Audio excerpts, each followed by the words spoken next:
ജൻസി പ്രക്ഷോഭത്തിന് പിന്നാലെ കനത്ത രാഷ്ട്രീയ പ്രതിസന്ധി രൂപപ്പെട്ട നേപ്പാളിൽ സുരക്ഷയുടെ നിയന്ത്രണം സമ്പൂർണ്ണമായി സൈന്യം ഏറ്റെടുത്തു. ഇടക്കാല സർക്കാർ രൂപീകരിക്കാനുള്ള ആലോചനകൾ നടക്കുകയാണ്. അതിനിടെ പ്രക്ഷോഭകർ തകർത്ത ജയിലുകളിൽ നിന്ന് 3000-ഓളം തടവുപുള്ളികൾ പുറത്തിറങ്ങി.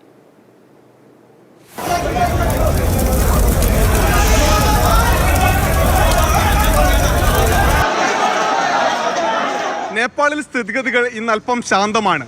പ്രധാനപ്പെട്ട നഗരങ്ങളിലെല്ലാം സൈന്യം കാവൽ ഏർപ്പെടുത്തി. സെക്രട്ടേറിയറ്റിന് ചുറ്റും സൈന്യത്തെ വിന്യസിച്ചു. അതായത് ഭരണം തൽക്കാലത്തേക്ക് നിർവഹിക്കുന്നത് സൈന്യമാണെന്ന അവസ്ഥയിലേക്ക് കാര്യങ്ങൾ നീങ്ങിയിട്ടുണ്ട്. നേരത്തെയുള്ള മന്ത്രിസഭയിലെ മന്ത്രിമാരെയെല്ലാം സൈന്യം ഇടപെട്ട് സുരക്ഷിത സ്ഥലങ്ങളിലേക്ക് മാറ്റുന്നുണ്ട്. പ്രധാനപ്പെട്ട ചർച്ച നടക്കുന്നത് ഒരു താൽക്കാലിക സർക്കാരിന് വേണ്ടിയിട്ടാണ്.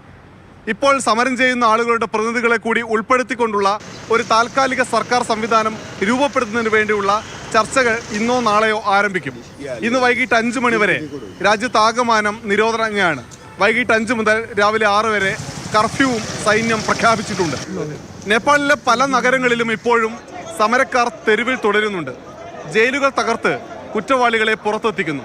പൊഖ്രയിലെ ജയിലിൽ നിന്ന് മാത്രം രക്ഷപ്പെട്ടത് 900 തടവുകാരാണ്. രാഷ്ട്രീയ തടവുകാർ ഉൾപ്പെടെ രക്ഷപ്പെട്ട് പുറത്തു വരുന്നുണ്ട് എന്ന് കാണാൻ കഴിയും.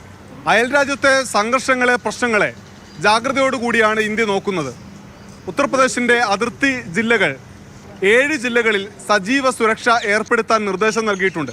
24 മണിക്കൂറും പോലീസും അർദ്ധസൈനിക വിഭാഗവും അതിർത്തിയിലെ കാര്യങ്ങൾ വീക്ഷിക്കും. മാത്രമല്ല, ഇന്ത്യക്കാരെ തിരിച്ചു കൊണ്ടുവരുന്നതിന് വേണ്ടിയുള്ള നടപടികളും പുരോഗമിച്ചുകൊണ്ടിരിക്കുകയാണ്.